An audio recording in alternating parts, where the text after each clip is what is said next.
नहीं होती है और इसके कारण व्यक्ति नम्र नहीं हो पाता है। तो अभी ब्रह्मा जी गलती हो गई उनसे और ब्रह्मा जी से क्या हुआ, अपराध हो गया। और ब्रह्मा जी ने कहा कि अभी अगले अवतार में भगवान मैं आना चाहता हूँ आपके साथ, लेकिन बहुत दयनीय अवस्था में आना चाहता हूँ ताकि मुझे अहंकार न आए, गर्व ना हो। और दीन रूप में मेरा कौन सा अवतार होगा, कौन सा, ब्रह्मा जी कौन से अवतार में आए,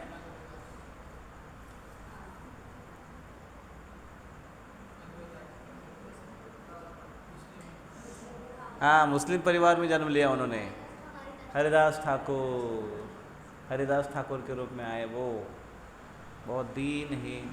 और वो भगवान का नाम सातत्यता से लेते थे। हरे कृष्ण महामंत्र का कितना माला जप करते थे वो, 3 लाख नाम लेते थे, मतलब 192 192 राउंड्स चैंटिंग करते थे वो रोज। कल एकादशी है ना, हम लोग ट्राई करेंगे 192 राउंड चैंटिंग करने का कल, और कुछ नहीं करने का, बस केवल हरे कृष्ण कृष्ण कृष्ण हरे हरे, हरे राम राम राम हरे हरे, हरे कृष्ण कृष्ण कृष्ण हरे हरे, हरे राम। कोई कुछ पूछेगा तो भी बोले क्या, कोई क्या बोलेंगे नहीं, हरे कृष्ण कृष्ण कृष्ण हरे हरे, हरे राम। भक्तगण बहुत अजीब व गरीब जप करते कभी कभी, कोई बात करना रहा तो माला छोड़ेंगे नहीं, वो रुकेंगे भी नहीं। कोई बोलेगा क्या कुछ बता नहीं, हरे कृष्ण कृष्ण कृष्ण हरे हरे, हरे राम राम राम हरे हरे।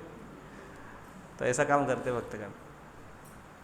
तो 192 राउंड चैंटिंग करते थे वो भगवान का, सातत्यता से नाम करते थे। और इसलिए उनका नाम रखा था अद्वैत आचार्य को, हरिदास ठाकुर को महाप्रभु ने कहा, क्या कहा, आप नामाचार्य हरिदास ठाकुर हो, नाम के आचार्य हो, ऐसे उनको उपाधि दी। तो ये ब्रह्मा जी हैं।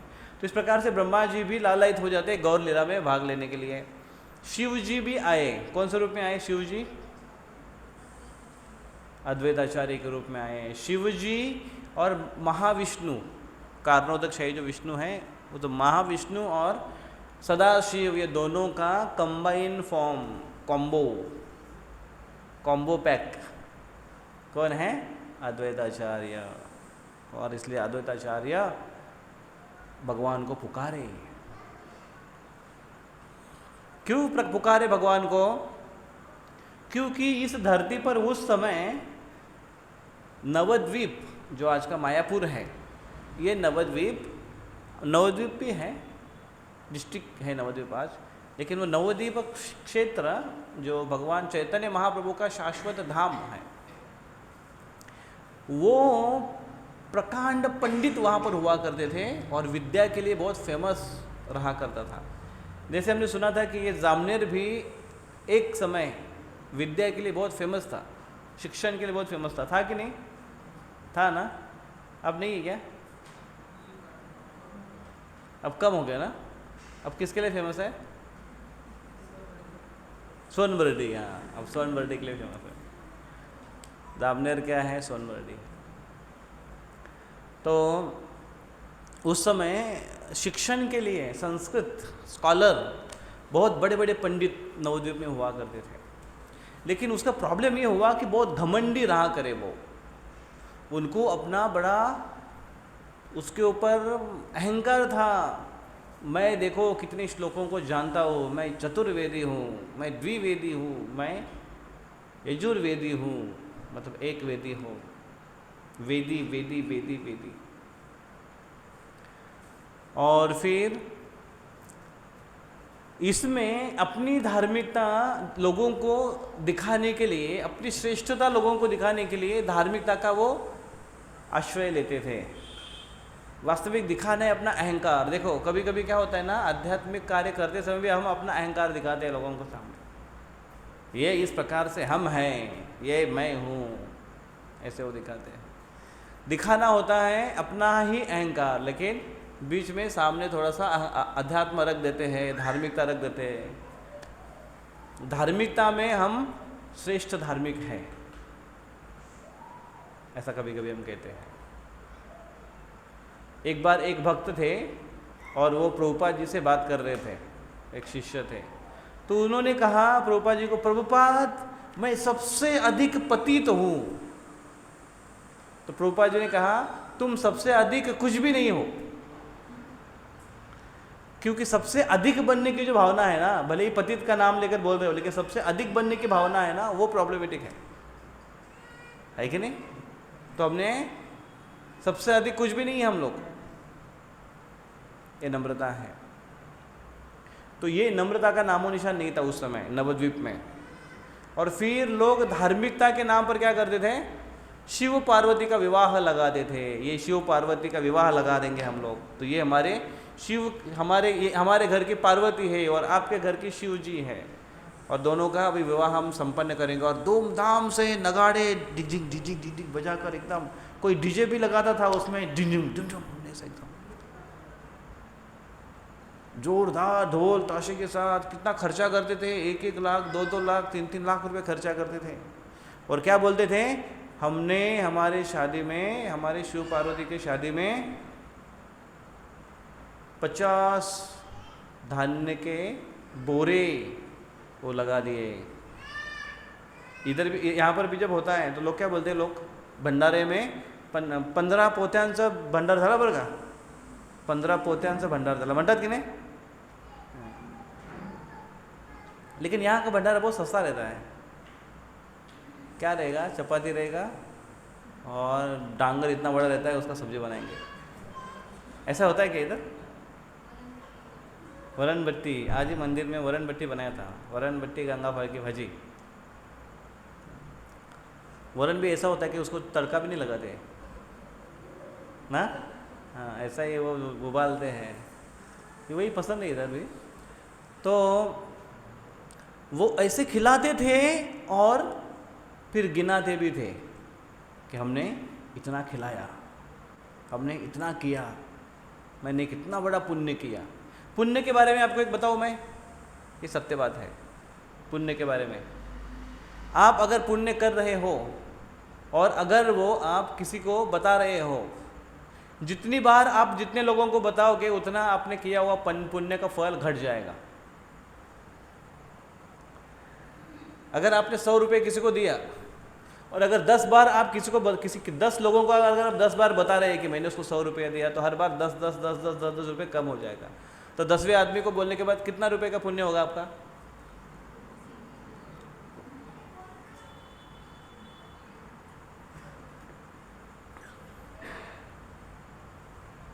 ₹100 दिया, 100 लोगों को जाकर बोल रहा है 100 रुपये दिया मैंने, 100 रुपये दिया मैंने। तो ऐसा पुण्य कुछ काम का नहीं होता है उसका। इसलिए पुण्य ऐसे करो कि राइट हैंड से अगर पुण्य किया तो दाएं हाथ को, लेफ्ट हैंड को पता नहीं चलना चाहिए कि पुण्य किया है उसने। ऐसा कभी होता है क्या? इसका मतलब क्या है? इसका मतलब ऐसा है क्या कि राइट हैंड मतलब पति और लेफ्ट हैंड मतलब पत्नी। पति ने पुण्य दान किया तो पत्नी को पता नहीं चलना चाहिए, और पत्नी ने दान किया पति को पता नहीं चलना चाहिए। ना, ऐसा इसका अर्थ नहीं है। वैसे भी दोनों आधे आधे माने जाते हैं। आधे मतलब एक दूसरे के बिना लंगड़े हैं वो।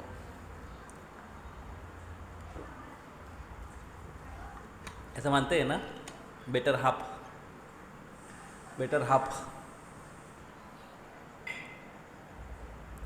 एक दूसरे को पूछ के निर्णय लेकर दान देना चाहिए। वैसे जब दान देने की बात आती है ना, तो बहुत बड़ा डिस्कशन होता है घर में, है ना, और बड़ी मीटिंग हो जाती है। और मीटिंग होने के बाद डिसाइड होता है कि हम 100 रुपया दान दें कि नहीं दें। बहुत बड़ा डिसीजन है वो। और वही कहीं पर आप जा रहे हो सोनबर्डी, और उधर किधर, उधर वो पॉपकॉर्न लगाए, वही उधर वो पोंगा है, उधर बेचा वो ऐसे 20 रुपये का खरीदी करके। बोले 20 रुपये का है? बोले हाँ जा लेकर आ। तो बोले अरे हमारे 3 बच्चे, अच्छा तो 3 लेकर आ, 20-20 60 रुपये तो ऐसे चले गए। और 10 रुपये का बेल ले लिया।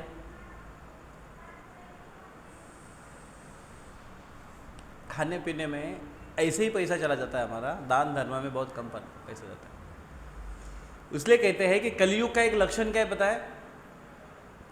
कलयुग का लक्षण ऐसा है कि सुई के छेद से हाथी जाएगा अंदर, लेकिन पूंछ अटक जाएगी। कैसा? ऐसे कैसे? ये कलयुग का लक्षण है। हाथी निकल जाएगा, पूंछ अटक जाएगी। बोले ऐसे कैसे होगा? बोले ऐसे ही होगा। अपने लिए भर भर के खर्चा करेंगे, दुनिया भर का खर्चा करेंगे, खाने पीने, कपड़ा लत्ता, बाप रे। कुछ कुछ भक्तों को मैं देखता हूँ, ऐसे कपड़े पहनते वो, पूरा इस्त्री बिस्त्री करके तो रहते ही है, लेकिन दिन में 2 बार श्रृंगार होता है। सवेरे एक श्रृंगार होता है, श्रृंगार दर्शन, और शाम को शयन दर्शन। दोपहर के बाद एक स्नान होता है, उसके बाद एक नया ड्रेस, नया दर्शन। इतने सारे भर भर के कपड़े होते हैं, इतने सारे भर भर के कपड़े होते हैं, उसमें कितना सारा खर्चा होता है। लेकिन वही जब भगवान के दान के बारे में जब बात आती है तो पूंछ अटक जाती है। अपने खर्चे के लिए हाथी निकल जाएगा, कोई परवाह नहीं है। भगवान के लिए खर्चा करने की बात आती है तो बड़ी मीटिंग हो जाती है घर में। क्या लगता है आपको, भगवान के लिए खर्चा करना चाहिए कि हमने दान देना चाहिए क्या थोड़ा? तो ऐसा मीटिंग होता है, 2 घंटे का डिस्कशन के बाद एक निर्णय आता है, क्या ठीक है चलेगा, 10 रुपये दे दो। ये कलयुग का बहुत बड़ा प्रॉब्लम है। तो क्या कह रहा था मैं? कौन सी लीला कह रहा था मैं?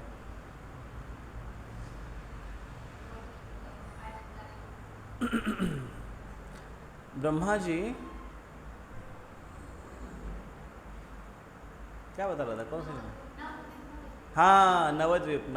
नवद्वीप में वो लोग ऐसे हुआ कर रहे थे, अपनी बढ़ाई बहुत ज़्यादा करने लगे थे, अपनी बढ़ाई बहुत ज़्यादा करने लगे थे। तो बहुत बड़ा खर्चा किया तो बहुत ज़्यादा चर्चा भी होती थी उसकी। फिर कोई कहता है कि तूने शिव पार्वती का विवाह किया क्या? तो हम अपने घर के कुत्ते और कुतिया का विवाह करेंगे। तो कुत्ते कुतिया का बड़ा विवाह, उसका शादी के कार्ड भी छपते थे, और कार्ड भी सब जगह बांटते थे, बड़ा सबको न्योता दिया जाता है, पूरे गांव में 4-5 गांव को न्योता दिया जाता है, और बड़ा भंडारा का आयोजन होता है। तो वो सोचता है कि उसने भंडारे में बूंदी रखा था, तो मैं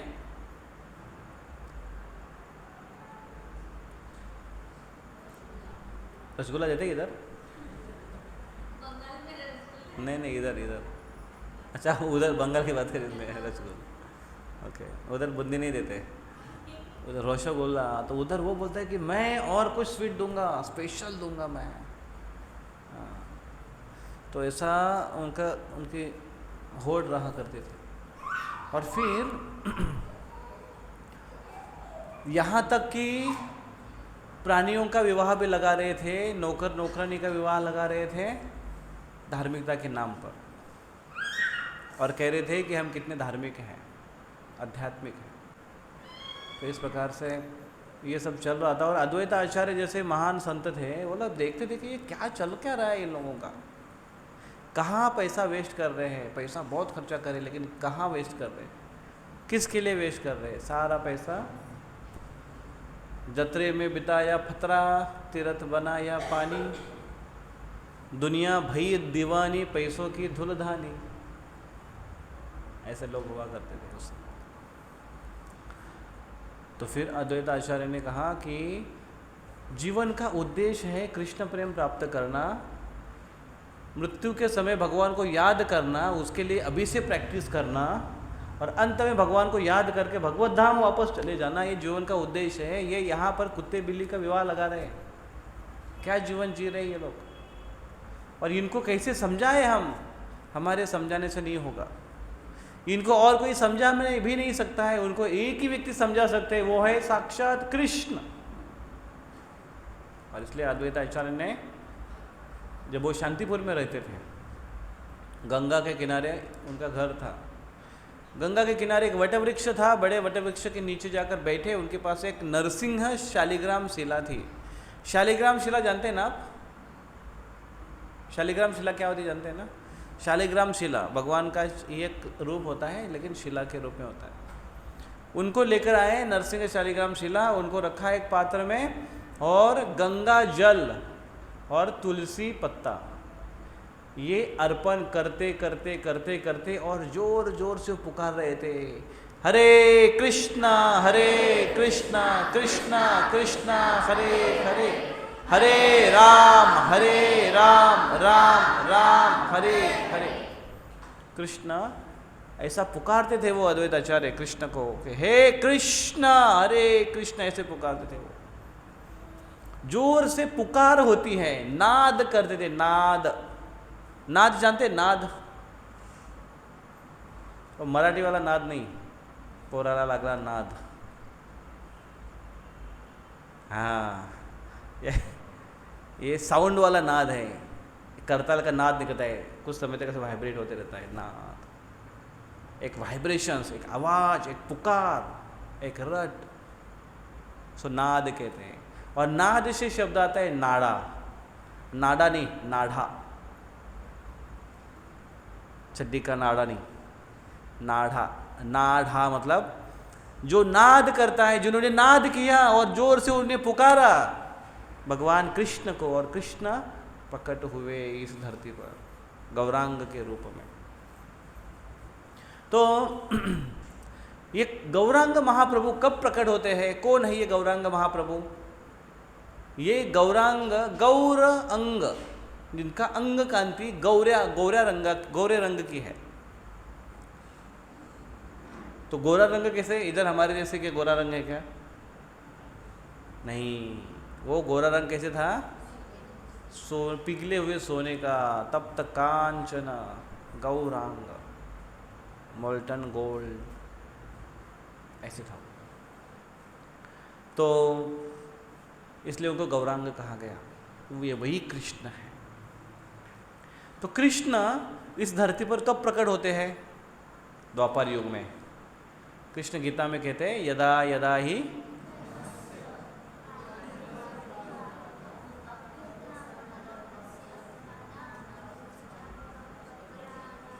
जोर से बोलो, विनाशाय च दुष्कृता संभवानि योगी क्या? Very nice. युगा यदा यदा ही अधर्मस्य, यदा यदा ही अधर्मस्य ग्लानि, यदा यदा ही धर्मस्य ग्लानि, धर्म को ग्लानि होती है, कृष्ण प्रकट होते हैं। लेकिन कृष्ण कब आते हैं? संत तुकाराम महाराज कहते थे योगे 28 विटेवारी विवाह वामंगी रुक्माई ऋषे दिव्य शोभा। योगे 28 युग। तो युग तो 4 ही होते हैं, है कि नहीं? कौन से युग हैं?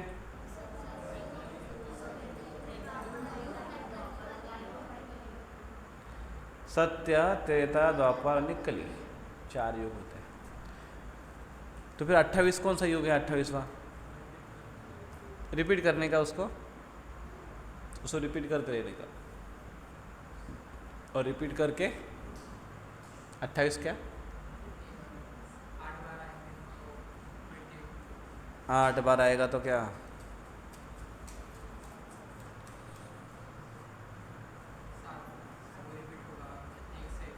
60 क्यों? 28 बार ही ना, 28 बार। योगे 28 विटेवरी हुआ। पिछली बार बताया था मैंने, इसके ऊपर बड़ा डिस्कशन किया था हमने, याद है किसी को? बताओ।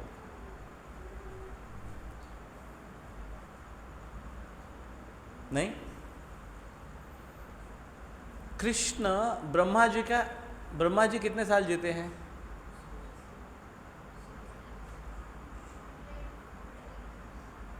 100 साल। ब्रह्मा जी 100 साल जीते हैं। लेकिन ब्रह्मा जी के 100 साल कितने बड़े होते हैं? ब्रह्मा जी का 1 साल कितना बड़ा होता है?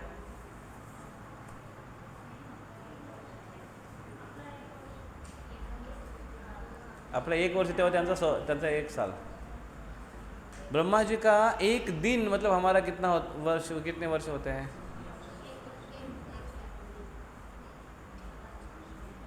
भगवद गीता 8वां अध्याय खोल के पढ़ो। भगवान कृष्ण कहते हैं भगवद गीता में कि सहस्त्र युग पर्यंतम। सहस्त्र युग, सहस्त्र मतलब कितना? के। सहस्त्र मतलब के, है कि नहीं? सोशल मीडिया की भाषा है के। 1000 युग। 1000 युग मतलब 1000 हमारे चतुर्युग मतलब ब्रह्मा जी का एक no no no no no no Brahma ji का एक दिन मतलब हमारे कितने होते हैं पता है? हां असंच काहीतरी आहे ते काला भगवद्गीतेमध्ये भगवद्गीता 8 पॉइंट कुछ तो है वो 8.7 और 8.9 देखो कि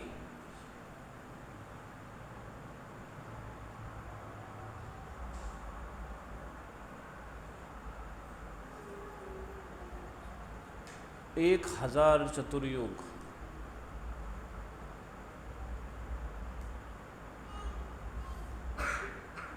तो ब्रह्मा जी का एक दिन वो जो है ना लाख या कोटि वो हमारे हमारे साल है वो तो उसमें ब्रह्मा जी का एक दिन ब्रह्मा जी का ब्रह्मा जी के एक दिन में एक बार कृष्ण आते हैं ब्रह्मा जी के एक दिन में एक बार कृष्ण आते हैं और जिस बाकी युगों में कृष्ण खुद नहीं आते हैं कृष्ण अपने अवतार को भेजते हैं तो कृष्ण लीला करने के लिए भी अगर कोई आने वाले हैं तो वो भी कृष्ण के अवतार है कृष्ण नहीं है खुद कृष्ण नहीं है विष्णु कृष्ण बनकर आएंगे और लीला करके चले जाएंगे कब बाकी दिनों में बाकी युगों में लेकिन ये जो 28वां युग है उसके द्वापर युग में कृष्ण आते हैं वो स्वयं कृष्ण आते हैं ईश्वर परम कृष्ण सच्चित आनंद विग्रह अनादिरादिर गोविंद सर्व कारण कारण ये ईश्वर परम ईश्वर है ये कृष्ण सारे ईश्वरों के ईश्वर है ये खुद प्रकट होते हैं ब्रह्मा जी के एक दिन के 28वें चतुर्युग में कृष्ण प्रकट होते हैं तो जिस 28वें चतुर्युग में जिस युग में द्वापर युग में जब कृष्ण प्रकट होते हैं साक्षात उसी द्वापर युग के बाद जो आने वाला कलियुग है उसमें स्वयं कृष्ण ही गौरांग महाप्रभु के रूप में आते हैं गौरांग महाप्रभु का अवतार नहीं लेते हैं बाकी समय अवतार होता है यस तो इस 28वें युग में कलियुग में कृष्ण गौरांग के रूप में आते हैं और लीला करते हैं गौरांग के रूप में आकर लीला करते हैं ये गौर कृष्ण है और बाकी के चतुर्युगों में 29वां हो 30वां हो 31वां हो इसमें भी कलियुग आएगा लेकिन इस कलियुग में कृष्ण चैतन्य कृष्ण गौरांग नहीं आते हैं ये गौर नारायण गौर के रूप में आते हैं इसलिए उनको कहते हैं गौर नारायण तो ये गौरांग नारायण है वही गौरांग महाप्रभु के रूप में आते हैं नारायण कौन है ये भगवान विष्णु विविध अवतार लेकर आते हैं तो ये भी गौर नारायण के रूप में आते यहाँ पर लीला करके चले जाते हैं तो इस खास कर ये जो 28वां चतुर्युग है जो अभी का हमारा भाग्य ऐसा है कि हम उसी चतुर्युग में हैं और इसी के जस्ट पहले द्वापर युग हुआ उसमें वही साक्षात कृष्ण आकर गए हैं और इस कलियुग में द्वापर के बाद कलियुग में कृष्ण वही साक्षात कृष्ण गौरांग के रूप में आए थे बहुत अधिक दयालु रूप में कृपा प्रदान करने के लिए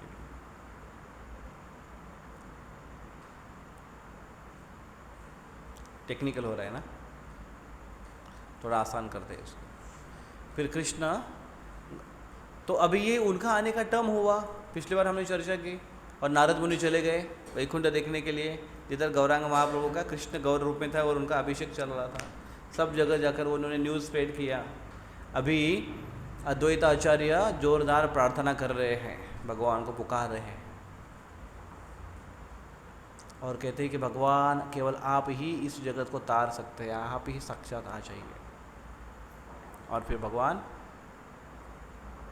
प्रकट हुए शची माता तो नवद्वीप में एक ब्राह्मण रहा करते थे जिनका नाम था जगन्नाथ मिश्रा, मिश्रा फैमिली से जगन्नाथ, ये ब्राह्मण परिवार के थे। उनका विवाह हुआ था शची देवी,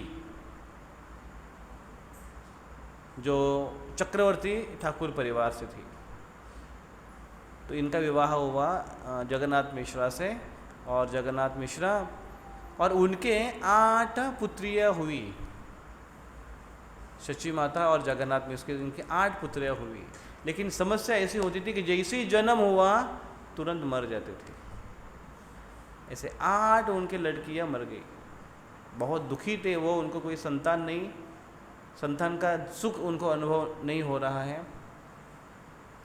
और फिर इसलिए वो भगवान से बहुत प्रार्थना कर रहे थे। और जब उनको 9वीं संतान हुई तो वो लड़का था, और उनका नाम रखा गया विश्वरूप, जो दिखने में बहुत ही सुंदर थे, एकदम सौम्य थे, चाल चलन में एकदम सभ्य थे, बात करने में बहुत ही गांभीर्यपूर्ण बात किया करते थे। जितना आवश्यक है उतना ही बोला करेंगे, प्रजल्प बिल्कुल नहीं। बच्चों वाली हरकत, बच्चों वाला स्वभाव उनके अंदर बिल्कुल नहीं था। सोचो अगर ऐसा लड़का किसी को हो तो वो माँ कितनी भाग्यशाली है, बोले कि वाह बेटा वाह, माँ का नाम रोशन करेगा। भले माँ बड़बड़ करने वाली हो, लेकिन बेटा वाह, बेटा वाह। जनरली हमको आदत होती कि नहीं कुछ ना कुछ बड़बड़ करने की, इधर उधर कुछ ऐसे, लेकिन ये लड़का एकदम क्वालिटी लड़का था। और फिर उसके बाद उनको और एक लड़का हुआ। तो जब ये विश्वरूप थे जो पहले प्रकट हुए, जो कि संकर्षण के अवतार थे, बलराम जी का एक रूप था, वो प्रकट हुए। उनके बाद फिर शची माता, उनके बाद फिर एक बार ऐसे हुआ कि जगन्नाथ मिश्रा इनके सपने में भगवान कृष्ण आए, और उनको उन्होंने देखा कि मेरे भगवान कृष्ण मेरे हृदय में प्रकट हुए। किसके? जगन्नाथ मिश्रा के हृदय में प्रकट हुए, और उनके हृदय से वो ट्रांसफ़र हो गए देवकी के हृदय में, और देवकी के हृदय से ट्रांसफ़र हो गए देवकी के गर्भ में। ऐसे उन्होंने देखा, और सवेरे वो उठे और जाकर उन्होंने सची माता को बताया, अरे सुनती हो मैंने कल ऐसा सपना देखा। और सची माता बोलते कि अच्छा यही सपना मैंने भी देखा सेम। तो उन्होंने सोचा कि ज़रूर कुछ विशेष बात होने वाली है, कोई विशेष भगवान का अंश हमारे यहाँ पर प्रकट होने वाला है, तो आइए उनका स्वागत करें। ऐसा उन्होंने कहा, और वो मूड बना है। क्योंकि मोस्टली जब माताएं जब गर्भवती होती है तो बहुत ध्यान रखती है, अपने खान पीन का ध्यान रखती हैं, अपना यहाँ वह शहर के ध्यान रखती हैं, बच्चों का विशेष ध्यान रखा जाता है। उसके बाद संस्कार अच्छे हो तब उस समय भगवद गीता पढ़ना चालू करेगी। कभी काफ़ी माताएं ऐसे आती है, पूछती है कि हमने क्या करना चाहिए, क्या पढ़ना चाहिए। कभी वो हमको बोलते हैं कृष्णा बुक पढ़ो, तो कृष्णा बुक लेके जाते हैं, कृष्णा बुक पढ़ते हैं, कृष्ण लीला में स्मरण करते हैं। और जैसे ही बच्चे का जन्म हुआ तो फिर वो बुक किधर रहेगा और क्या किधर रहेगा, कुछ ठिकाना नहीं उसका। तो फिर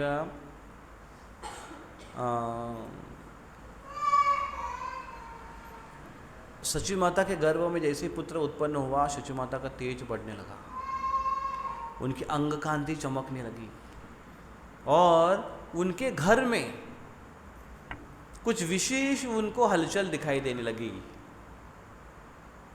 होता ऐसे था कि देवताओं को पता चला है कि भगवान कृष्ण प्रकट हुए हैं, गौरांग महाप्रभु के रूप में प्रकट होने वाले शची देवी के गर्भ में उन्होंने स्थान ग्रहण किया है। तो देवतागण आते थे और उनको प्रार्थना करते थे, हे भगवान, गर्भस्थ प्रार्थना। तो शची माता के सामने खड़े होते थे और भगवान गौरांग महाप्रभु को प्रार्थना करते थे और उनको स्तुतियाँ अर्पण करते थे।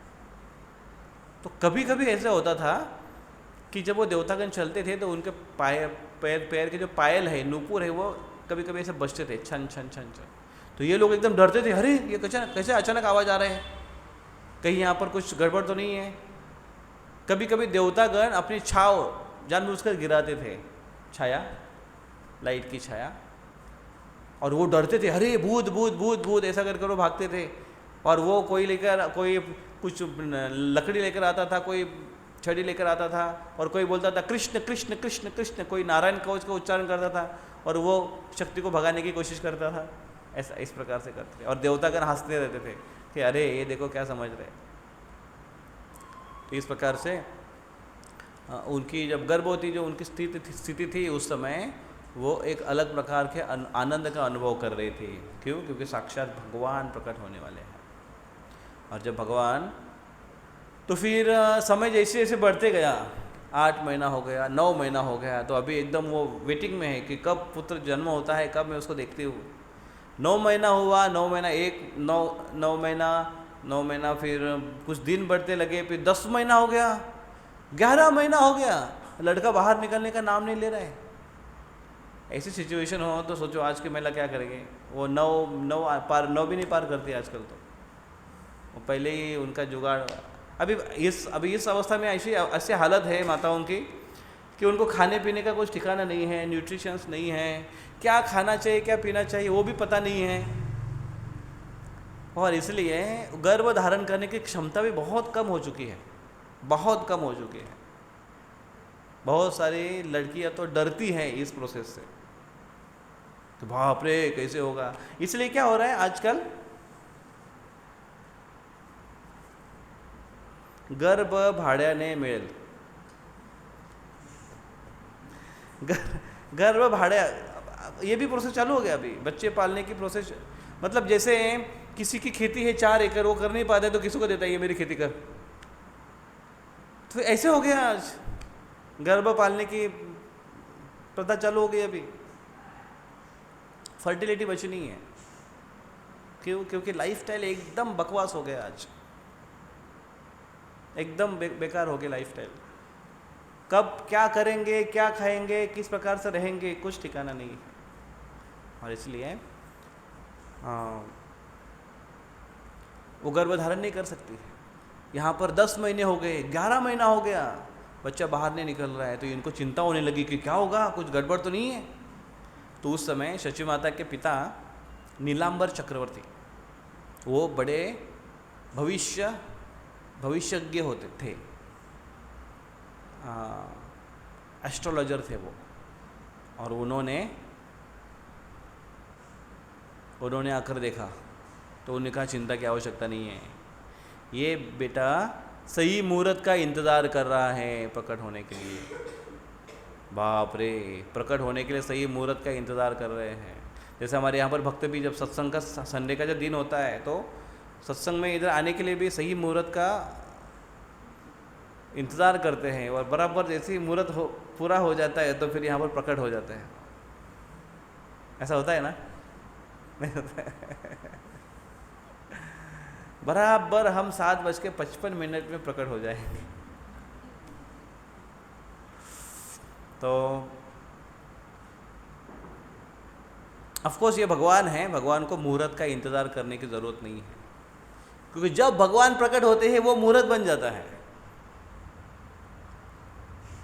भगवान प्रकट होते हैं वो शुभ मुहूर्त बन जाता है। वो समय पर सारे नक्षत्र तारे सारे अपने एक शुभ रेखा में आ जाते हैं और सही वातावरण तैयार कर देते हैं। क्यों? भगवान आ गए। ऐसा क्यों होता है?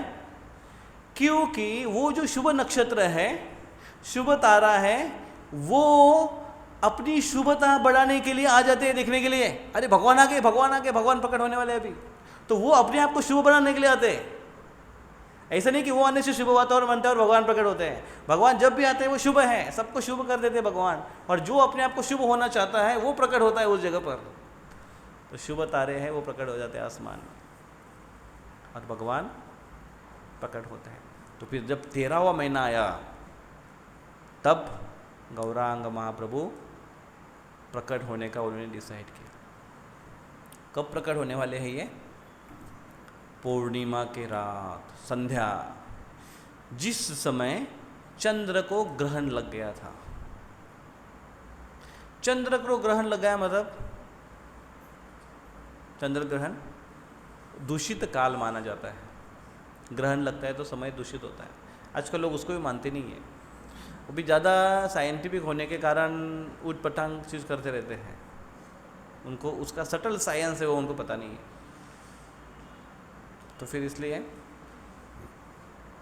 ये दूषित काल था और दूषित काल में ऐसी चीज़ें नहीं करनी चाहिए। और इसलिए उस समय कोई पूजा पाठ नहीं कर सकता है, कोई कर्मकांड नहीं कर सकता है, कोई खान पीन भी नहीं कर सकता है, दान धर्म भी नहीं सकता। हाँ, दान धर्म में पुण्य काल एक होता है, लेकिन एक ही चीज़ केवल कर सकते हैं। वो क्या कर सकते हैं? भगवान का नाम ले सकते हैं। हरे कृष्णा कृष्णा कृष्णा हरे हरे राम।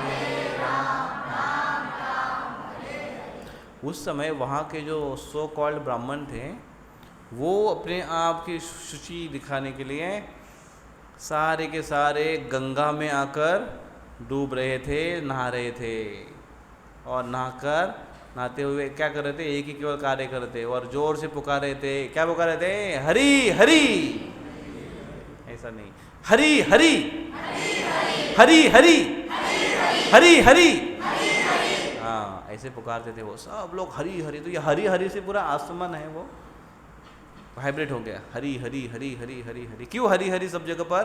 क्यों? क्योंकि ये सूर्य चंद्र ग्रहण चल रहा है और ये दूषित काल है, जिसका हमारे ऊपर प्रभाव नहीं होना चाहिए। इसलिए गंगा में डुबकी लगा रहे थे और जोर से पुकार रहे थे, हरि हरि। हाँ, ऐसे पुकार रहे थे। तो उस समय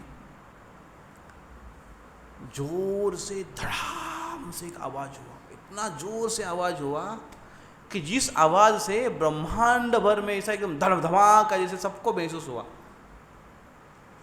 तो सारे बाकी के जो लोग थे उसको कुछ आहट नहीं हुई जो हरि हरि कर रहे थे, लेकिन यहाँ पर दो लोग थे, वो भी नहाने के लिए आए थे, लेकिन वो भगवान का स्मरण ज़्यादा कर रहे थे। एक है हरिदास ठाकुर और दूसरे अद्वैत आचार्य। और जैसे ही इनको महसूस हुआ बड़ा ध्वनि, अद्वैत आचार्य तुरंत मन में समझ चुके कि आए गौर आएंगे आएंगे गौर आएंगे। गौरांग महाप्रभु आ गए और इस खुशी में वो जोर जोर से नाचने लगे। और उनको देखकर हरिदास ठाकुर कहने लगे, जरूर कुछ बात है आप नाच रहे, जरूर कुछ बात है आप नाच रहे हैं। और वो क्या बात है? वो जो बात है वो मैं उसको समझ चुका हूँ, ये क्या बात है। और ये सोचकर वो भी नाचने लगे। दोनों एक दूसरे को कुछ नहीं बता रहे, लेकिन दोनों भी नाच रहे और दोनों भी समझ चुके क्या बात है। और बात क्या है? गौरांग महाप्रभु का प्राकट्य हुआ। तो कब प्राकट्य है ये? चंद्रोदय के बाद। इसलिए उनका उपवास करते हैं, निर्जल उपवास, वो चंद्रोदय तक उपवास करते हैं। तो फिर तो आचार्यगण कहते हैं कि उसी समय चंद्र को ग्रहण क्यों लगा, बताओ? वो कहते हैं क्योंकि एक गौरचंद्र प्रकट हुए। इस गौरांग के रूप में जो चंद्र प्रकट हुए हैं, इनकी शीतलता उस चंद्र से भी अधिक है, उस चंद्र से भी अधिक उनका प्रकाश है। चंद्र प्रकाश केवल जो सरफेस दिखता है उसको प्रकाशित कर सकता है कुछ मात्रा में, लेकिन उसके भीतर नहीं प्रकाशित कर सकता है। लेकिन ये गौर चंद्र है, वो जहाँ पर भी चंद्र सूर्य प्रकाश नहीं पहुँच सकते वहाँ पर पहुँचकर अपनी कृपा प्रदान करते, अपना प्रकाश या उजाला निर्माण करते हैं। जिस जगह पर जो कि काला कुछ कलुषित हुआ हृदय है हमारा, जहाँ पर कोई प्रकाश नहीं है, अज्ञान की अंधकारता है, वहाँ पर कृष्ण गौर कृष्ण या गौर चंद्र के रूप में उनके हर एक के हृदय में प्रकट होकर उनको प्रकाशित करने का कार्य करते हैं। तो इस प्रकार से गौरांग महाप्रभु ये चंद्र के रूप में है, और इसलिए गौरांग महाप्रभु ये चंद्र है, इसलिए ये चंद्र की क्या आवश्यकता है? इसलिए उसको ग्रहण लग जाए और उसको ग्रहण लग गया, ऐसे आचार्यगण कहते हैं। तो गौरांग महाप्रभु का जन्म हुआ। ये कहाँ पर हुआ? ये संध्या समय बाहर घर के ही सामने एक नीम का बड़ा पेड़ था, ऐसा बहुत बड़ा पेड़ था नीम का। उस नीम के पेड़ के नीचे वो बैठी हुई थी शशि माता, और उस पेड़ के नीचे ही उस बालक का जन्म हुआ। उस समय क्या हो रहा था कि शची माता के ये 2 पुत्र के पहले कितने अपत्य उनके मर गए थे जन्म लेते हैं? 8। उसमें कितने लड़के थे और कितनी लड़कियां थी? सारे कितने लड़कियां थी?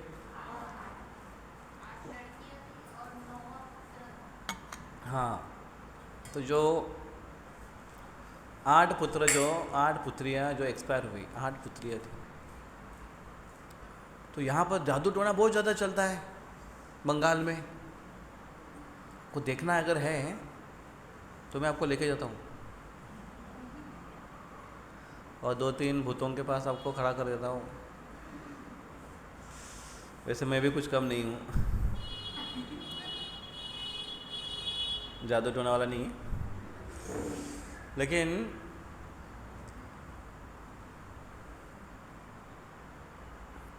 और जादू टोना का, काले जादू का प्रभाव से उनके 8 पुत्रियाँ मर गई ऐसे उनको लग रहा था।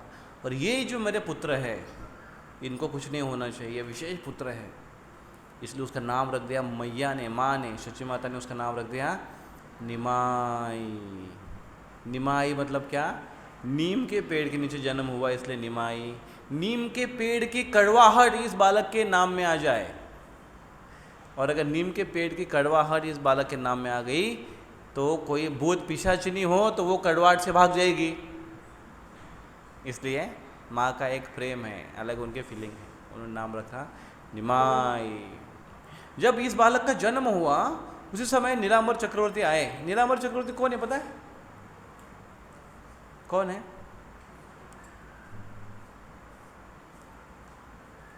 शची माता के पिता,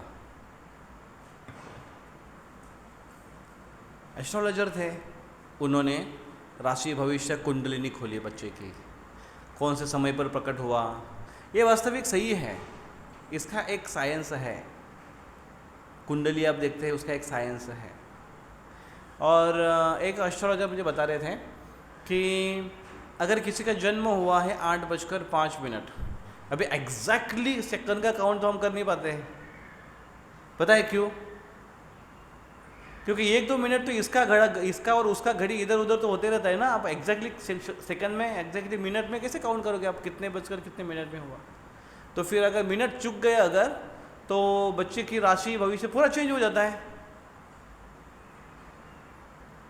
लेकिन वो कहते ऐसा नहीं है, क्योंकि बच्चों का जन्म जब होता है तो जन्म मोस्टली किसी एक राशि में होता है, और नक्षत्र एक अलग प्रकार के होते हैं। जो सूर्य कौन से नक्षत्र से गुजर रहा है उस समय, और वो समय कम से कम एक मुहूर्त हो, मतलब 2-3 घंटे का हो, तो वो कहते थे कि कम से कम आधा घंटा अगर आप पकड़ोगे वो जन्म तिथि से, तो उसका आधा घंटा इधर उधर हो तो कुछ ज़्यादा फर्क नहीं पड़ता है।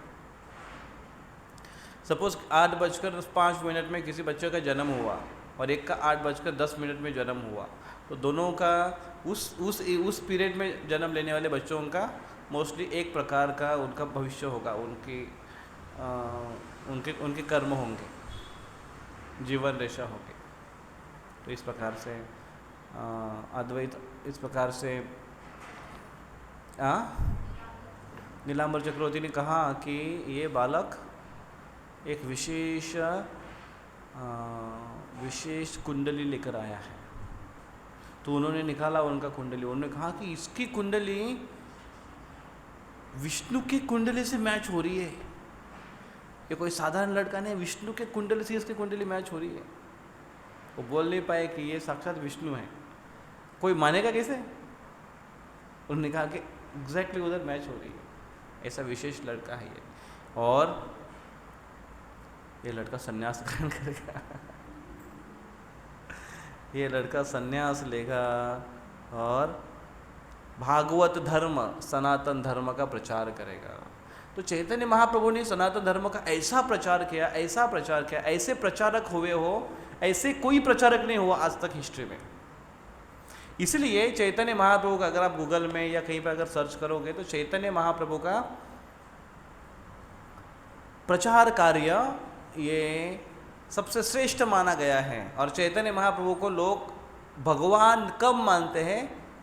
संत ज़्यादा मानते हैं। एक ऐसे संत हुए जिन्होंने सबसे बढ़िया प्रचार किया, वो कौन है? चैतन्य महाप्रभु। क्यों? श्री कृष्ण चैतन्य राधा कृष्ण नहीं अन्य।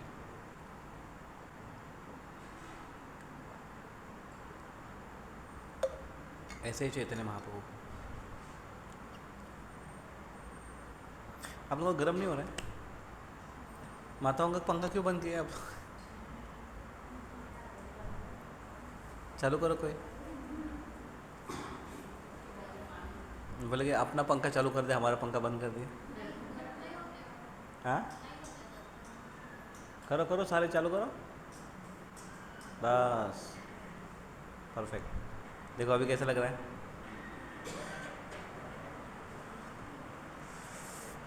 तो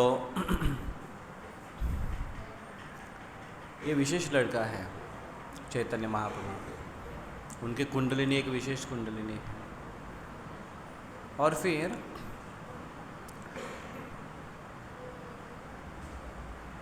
उन्होंने कहा ये लड़का पूरे विश्व का भरण करेगा, विश्व का पालन पोषण करेगा, इसलिए इसका नाम रखा जाए विश्वंभर। ऐसे उन्होंने नाम रखा। तो अलग अलग लोगों ने अलग अलग नामकरण किया और फिर सब जगह खुशहाली छा गई, बड़ा अच्छा उत्सव हुआ। और फिर बच्चा धीरे धीरे बड़ा होने लगा। तो उस समय क्या होता था, बच्चा जब बड़ा होता था तो दिन में बाकी सारे लोग रिश्तेदार आकर उसका दर्शन करते थे, मिलकर जाते थे। रात में देवी देवतागण आते थे और उनको प्रणाम कर कर बच्चे को स्तुति कर कर चले जाते थे। कभी कभी उसकी आहट होती थी, कभी कभी उसकी वो थोड़ा मजा करते थे बाकी लोगों घर वालों से, इसलिए अपनी छाया दिखाते थे तो लोग डर जाते थे। एक बार ऐसे हुआ कि ये सारे देवी देवतागण आए और देवी देवतागण आए, ये क्या हुआ, ये शची माता बताने लगी जगन्नाथ मिश्रा को। उन्हें कहा पता है क्या हुआ कल? बोले क्या हुआ? रात में वो सारे देवी देवतागण आए, ब्रह्मा विष्णु, ब्रह्मा चंद्र सूर्य वरुण अग्नि वायु, बड़े बड़े देवतागण आए। सारे दिखने में एकदम चमकदार थे, तेजस्वी थे। ये सारे के सारे आए और अपने निमाय को उठा लिया उन्होंने और बाहर लेकर गए आंगन में, और आंगन में ले जाकर उनको रखा और निमाय भी उठकर बैठा और सबको आशीर्वाद देने लगा। और वहाँ पर उन्होंने निमाय का अभिषेक किया और उन्होंने ऐसी जगह से तीर्थ लेकर आए थे, आकाश गंगा से तीर्थ लेकर आए थे, स्वर्गीय जगत से वो तीर्थ लेकर आए थे। बहुत सुगंधित सुगंधित जल था और फूल भी ऐसे सुगंधित थे कि जो हम यहाँ पर नहीं देखते हैं पृथ्वी पर, वो लेकर आए थे। और उनका विविध प्रकार से वन औषधियों का युक्त जल था, दूध दही घी, विविध प्रकार के जूसेस थे। इतना सारा सामग्री लेकर आए और अपने निमाय का अभिषेक करने लगे। और इतना जोरदार अभिषेक चल रहा है और बाजू में जोर से कीर्तन चल रहा है। और कीर्तन करने के लिए खास वो ऊपर से एक उनका ऑर्केस्ट्रा आया था बिना डीजे का। और वो ऑर्केस्ट्रा कौन सा था? गंधर्व लोक का ऑर्केस्ट्रा था। गंधर्व लोक मतलब गंधर्व जो होते हैं देवता का एक नाम है गंधर्व। वो गाने में बहुत निपुण है, बहुत श्रेष्ठ रहा करते हैं गाना और बजाना। तो इसलिए कहीं पर भी जब प्रोग्राम होता है उधर स्वर्ग में तो किसको बुलाया जाता है? गंधर्वों को बुलाया जाता है। चलो आ जाओ, थोड़ा कीर्तन करना है, हमारे घर में गृह प्रवेश है, तो आप थोड़ा आकर कीर्तन कर दो। वो लोग आते रहते। वो आकर जोरदार अच्छे से कीर्तन किया। और जब जोर से कीर्तन चल रहा है और कीर्तन को जो इंस्ट्रूमेंट इतने थे, कितने तो करताल थे, कितने मृदंग थे, और इतना सुंदर कीर्तन चला और कीर्तन एकदम लास्ट स्टेज में चला गया, एकदम हाई पिच में चला गया। तो पूरा आसमान ऐसा वाइब्रेट होने लगा। और ये देखकर मैं पुकारने लगी आपको निमाई के पापा आपको पुकारने लगे कि अजी सुनते वो सुनते, और मैं इतना जोर से पुकार रही थी लेकिन मेरे मुख से आवाज़ नहीं निकला,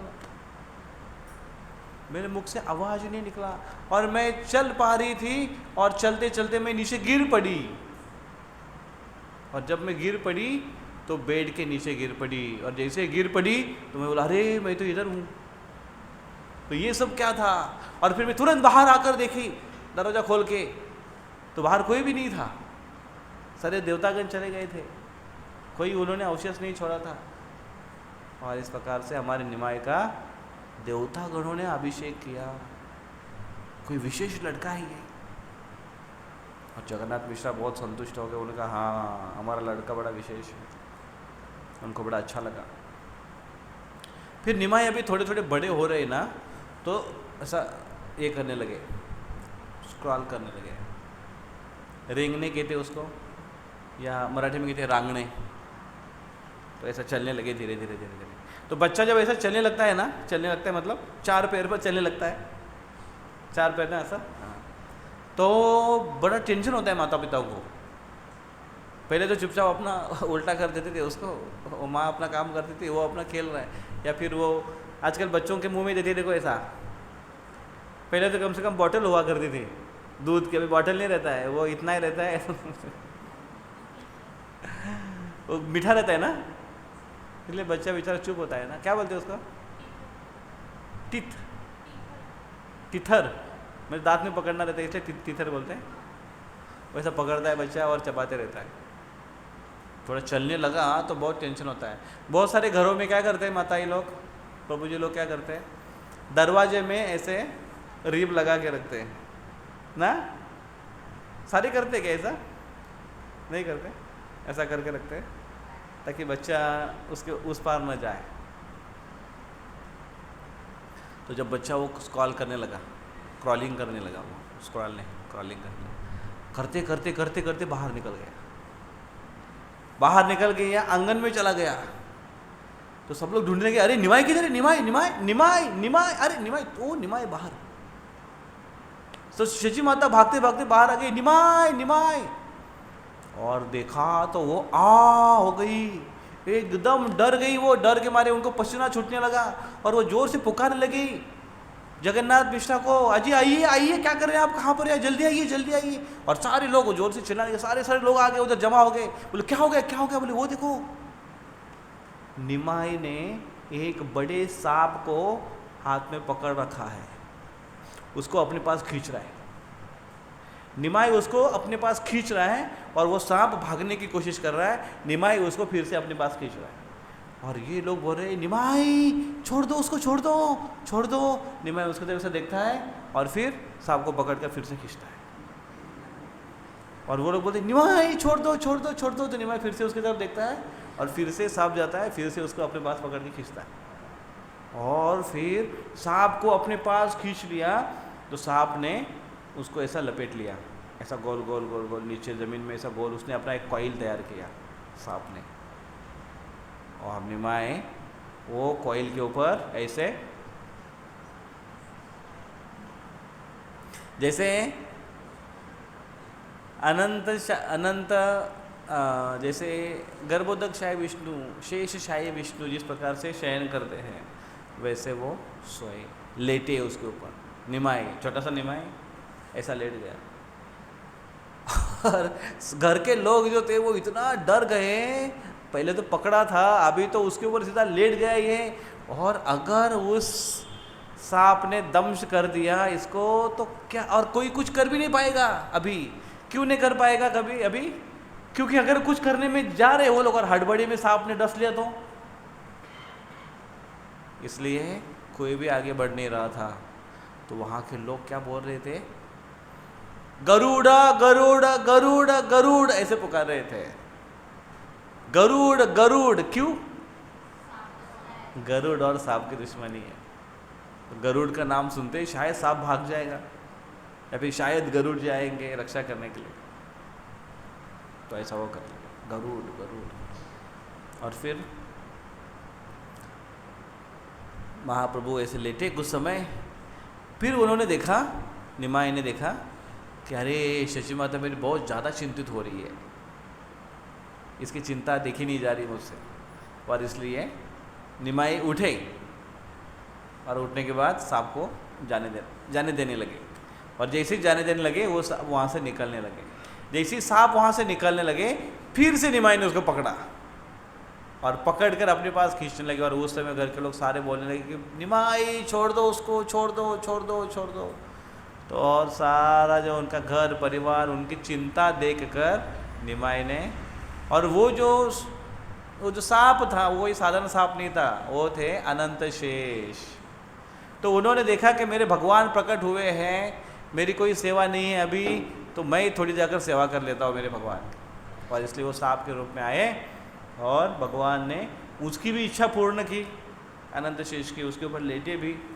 लेकिन अभी वो जाने लगा था, इसलिए वो जाने लगा था अनंत शेष, क्योंकि उन्होंने देखा कि मेरे वजह से ये घर के शची माता, जगन्नाथ मिश्रा और उनके भाई और वो सब बहुत दुखी हैं, और इसलिए मेरा नहीं होना ही बेटर है। और इसलिए वो वहाँ से निकलने लगे। तो वो सांप वहाँ से चला गया और तुरंत दौड़ते दौड़ते गए उधर, निमाई को तुरंत इमीडिएटली उठा लिया अपने गोद में और भागते भागते अंदर आए। और अंदर आकर सबसे पहले क्या देखने लगे,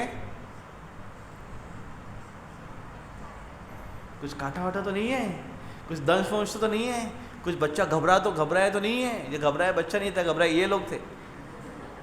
बच्चा एकदम बिंदास था। लेकिन वो देखने लगे कि कुछ गड़बड़ तो नहीं है। तुरंत आकर शची माता ने उसको चेक किया, स्नान कराया और उसको दूध पिलाया, उनका गोमूत्र से अभिषेक किया, गोबर से अभिषेक किया। गोमूत्र और गोबर से अभिषेक किसी का करना चाहिए नहीं। गोमूत्र आप में से कितनों ने पिया है, हाथों पर करो। गोमूत्र 1 2, किसी विधि में नहीं, कोई मर गया उस विधि में करते, उधर नहीं, ऐसे ही आपने पिया है, कभी पिया है? यहाँ पर कोई पिया है गोमूत्र? पिया है गोमूत्र? एकदम थोड़ा, कितना मस्त लगता है वो।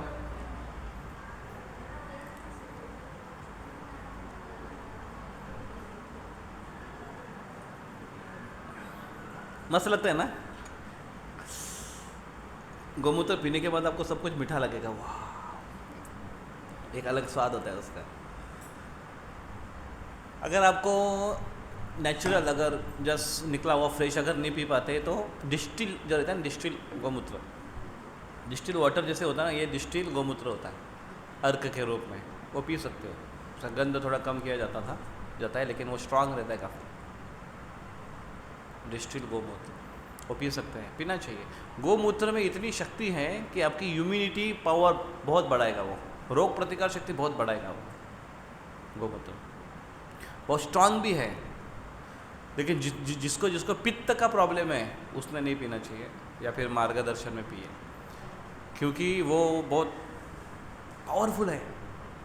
एक बार हमारे मंदिर में एक गो सेवक आए और उन्होंने काऊ प्रोडक्ट के बारे में काफ़ी बताया। उनको अच्छा सारा ज्ञान था, कुछ काऊ प्रोडक्ट भी लेकर आए और वो गोमूत्र के बारे में वर्णन करने लगा कि कितना महत्वपूर्ण है ये गोमूत्र।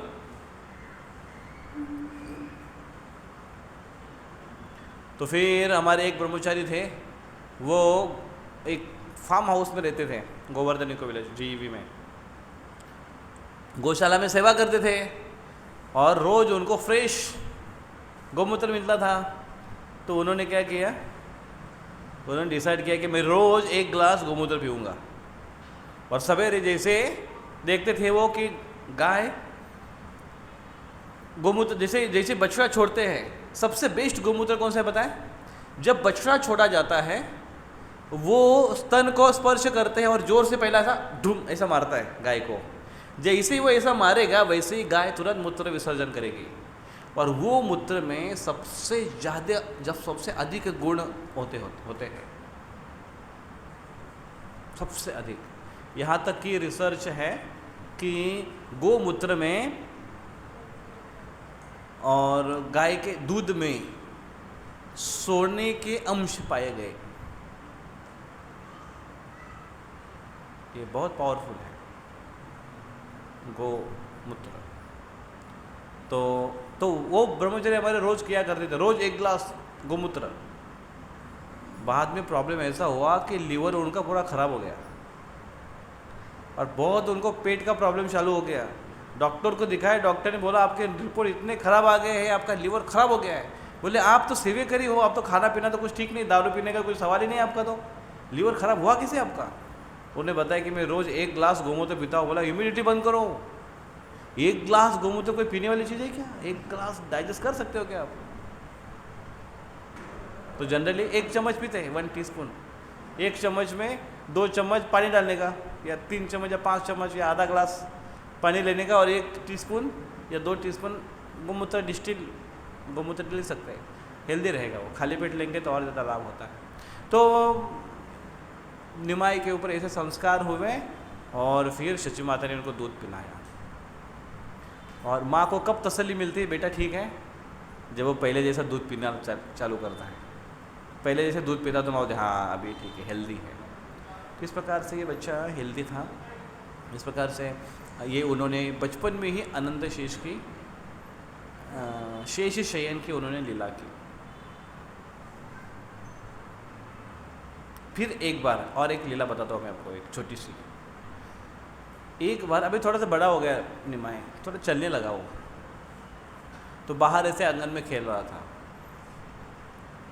वहाँ पर 2 चोर आए और वो 2 चोर ने देखा कि ये लड़का इतना प्यारा लग रहा है और उसके शरीर पर आभूषण देखो कितने हैं। माता पिता पहना देना बच्चों को। कोई बच्चा हुआ देखा है मैंने, छोटे छोटे बच्चे रहते हैं तो उसको उसके कमर में ऐसे साखड़ी होती है, छुन छुन करती है, पैर में पायल होते हैं, छुन छुन करते हैं, और गले हाथ में ऐसा एक कड़ा होता है, तो बड़ा अच्छा दिखता है वो बच्चा। गले में शायद ही कोई पहनाते हुए देखा मैंने, नहीं देखा मैंने गले में कोई बच्चे को काला धागा वगैरह पहनाते। लेकिन ये निमाई का पूरा श्रृंगार किया है।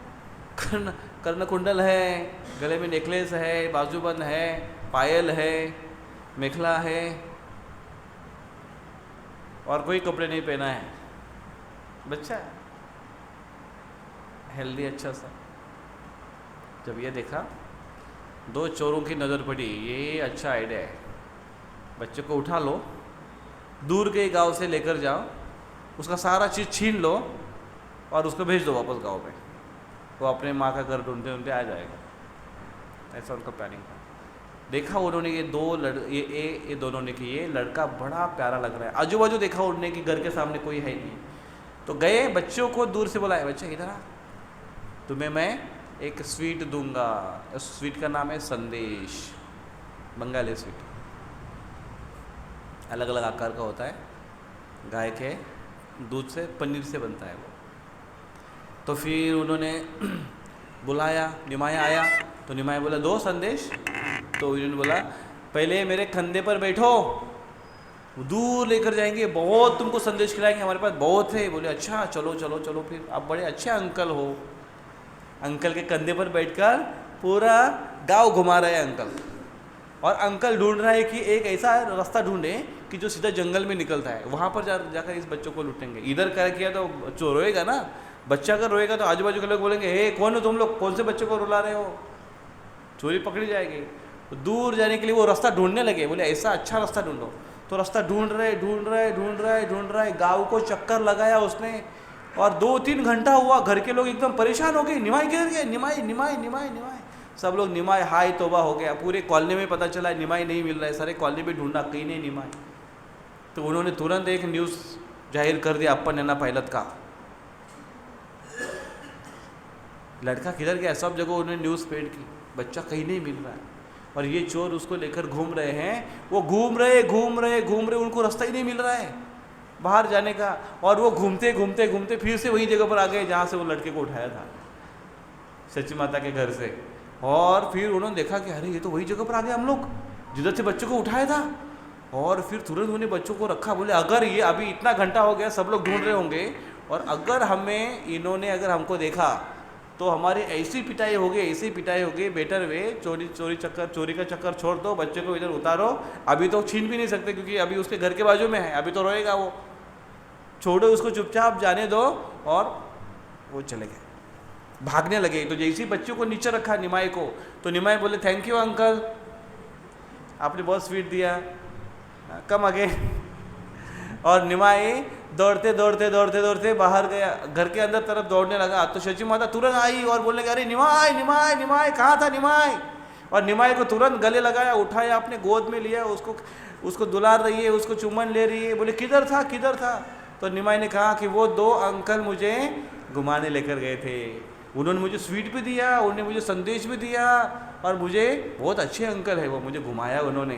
बोले कहाँ है वो अंकल? बोले वो देखो उधर है। और वो अंकल देख के तरफ उंगली किया।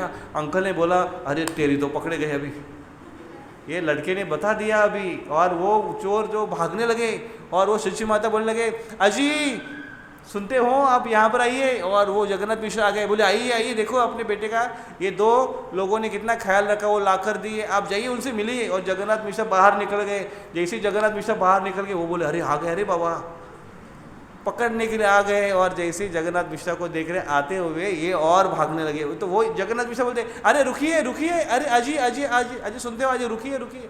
और वो भाग कर वहाँ से गायब हो गए।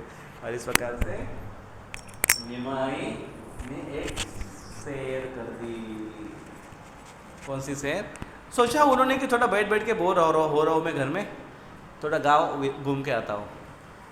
तो गांव घूमने के लिए कोई थोड़ी अच्छी सवारी हो, थोड़ा एरियल व्यू मुझे दिखाए ऊपर से, बच्चा हूँ मैं, तो इसलिए उन्होंने ये अरेंजमेंट किया। और कंधे पर बैठकर घूमे, और घूमकर आकर वहीं पर वापस छोड़ाया। और फिर उनकी याददाश्त वापस आई, वो लोग चले गए, भाग गए वहाँ से। भगवान कृष्ण भी इसी प्रकार से, उनको भी था थोड़ा, बोले सैर सपाटा कर लेते, थोड़ा घूम लेते हैं, और घूमना था, थोड़ा एरियल व्यू देखना था।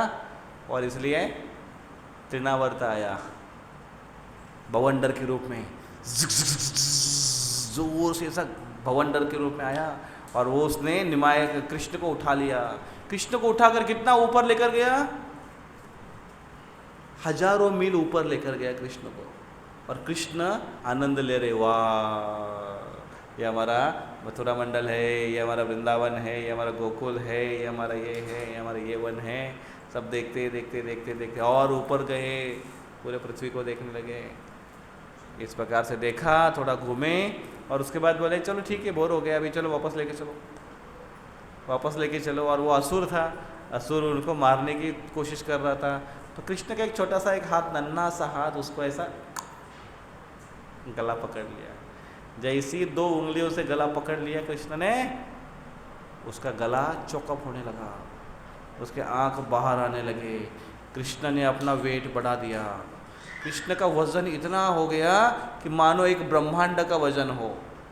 और वो तृणावर्त उस वजन को सहन नहीं कर पाया, और उसका स्पीड, उसका बैलेंस गया, और जोर से जो स्पीड से नीचे आ गए, ऐसा जुम नीचे आ गए, धड़ाम कर पत्थर पर पटक गए।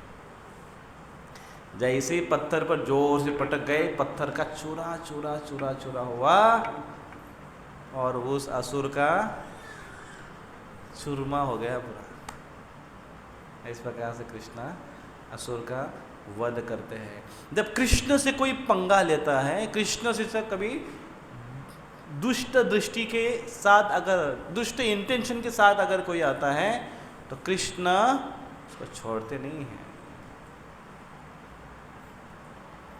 लेकिन वही कुपित बुद्धि लेकर कोई गौरांग के साथ आता है, निमाई के साथ व्यवहार करता है, तो निमाई बोलते हैं कोई बात नहीं, थोड़ा घुमा लो, लेकर आ जाओ, थोड़ा इधर से घुमा के लेकर आइए जी, मैं तुमको कृपा दूंगा, तुमसे वस्तु स्वीकार करूंगा, तुम्हारा भोग स्वीकार करूंगा। भगवान को भोग लगाने के कितने सारे नियम हैं।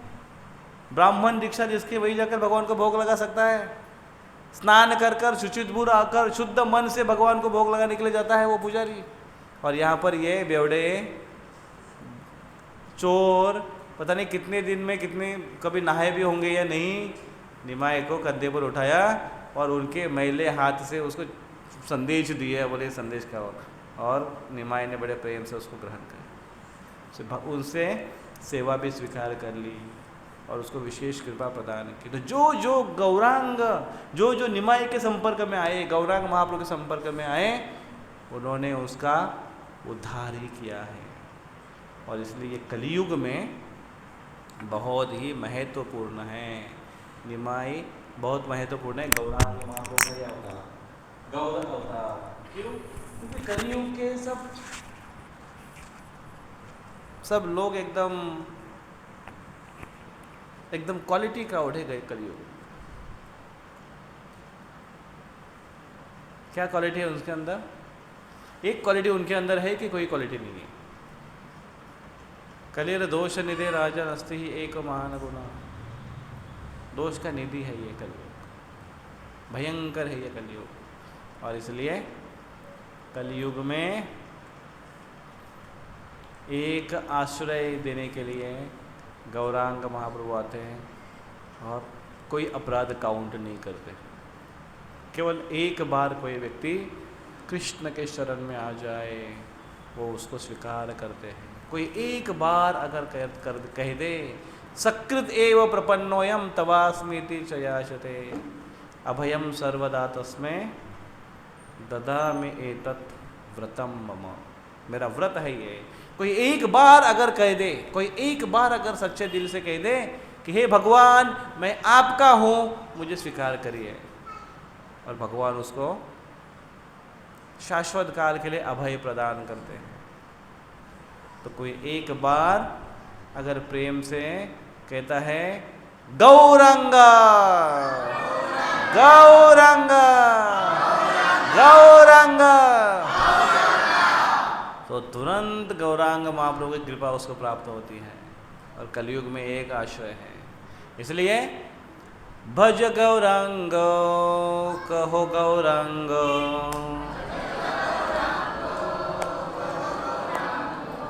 लहो गौरांगेर नाम रे,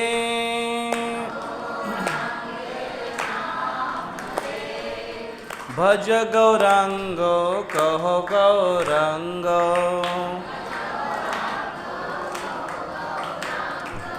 लहो गौरांगेर नाम रे,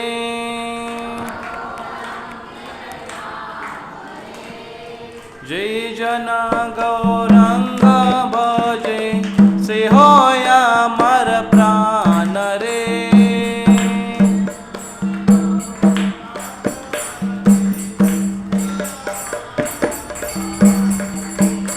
जय जना गौरांग भजे से होया मर प्राण रे,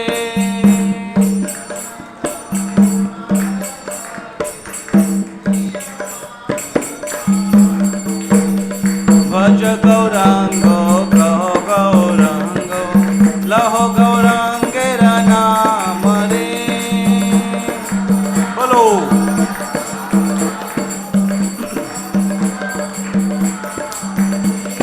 भज गौरांग कहो गौरांग, लहो गौरांगेर नाम रे,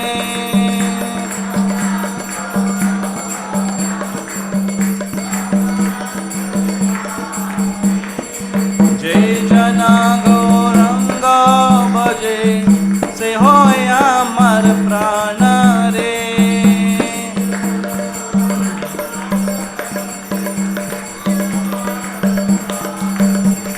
जय जना गौरांग भजे से होया मर प्राण रे,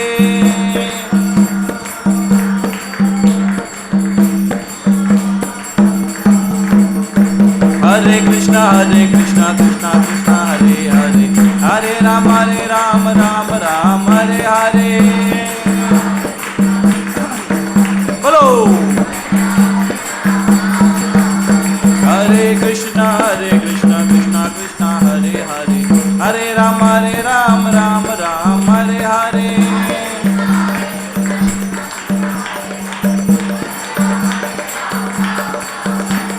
हरे कृष्णा कृष्णा कृष्णा हरे हरे, हरे राम राम हरे हरे।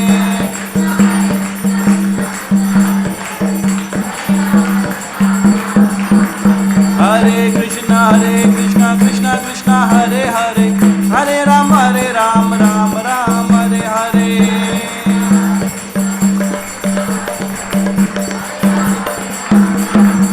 हरे कृष्णा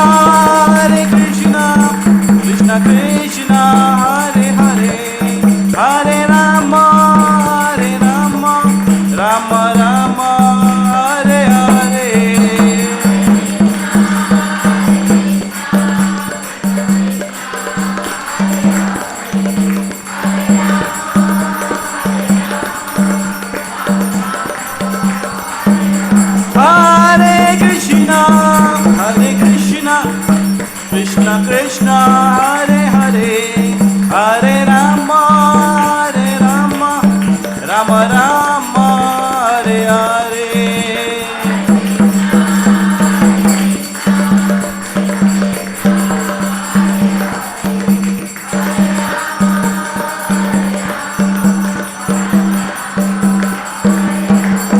जय राधा मुरलीधर राधा मुरलीधर राधा मुरलीधर राधे राधे।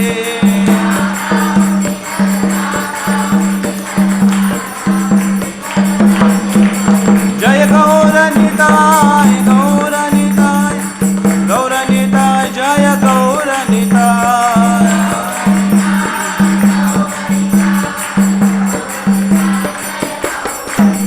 प्रभुपाद प्रभुपाद प्रभुपाद प्रभुपाद।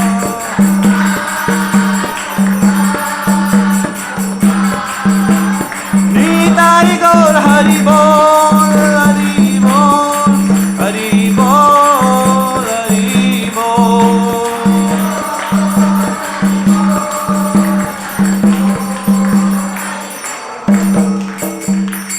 श्री हरिनाम संकीर्तन की, कलयुग पावन से हरे कृष्ण महामंत्र की, गौरांग महाप्रभु की जय। गौरांग गौरांग गौरांग गौरांग गौरांग गौरांग गौरांग गौरांग बोलो गौरांग गौरांग गौरांग गौरांग गौरांग गौरांग गौरांग गौरांग गौरांग नित्यानंद नित्यानंद गौरांग गौरांग गौरांग गौरांग गौरांग गौरांग गौरांग गौरांग गौरांग गौरांग गौरांग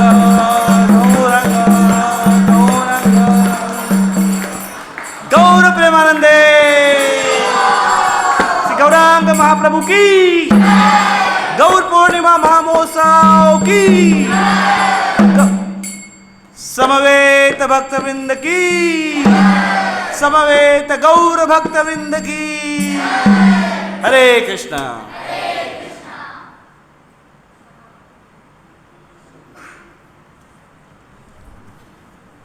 कोई प्रश्न है किसी का?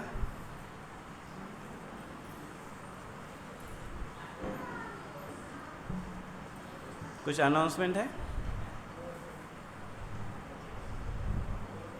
गौर पूर्णिमा फेस्टिवल के बारे में आज इस कार्यक्रम में आज जो पहली बार आया है, ऐसा कोई है जो फर्स्ट टाइम आया है प्रोग्राम में?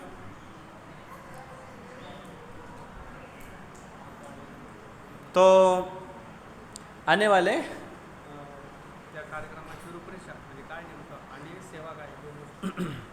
आने वाले 16 तारीख रविवार है जिस दिन गौर पूर्णिमा महामहोत्सव, 14 तारीख को गौर पूर्णिमा महोत्सव सेलिब्रेट की जा रही है। 14 शुक्रवार वो तिथि है, धूलिवंदन होली का दिन है। उस दिन उपवास रखना है।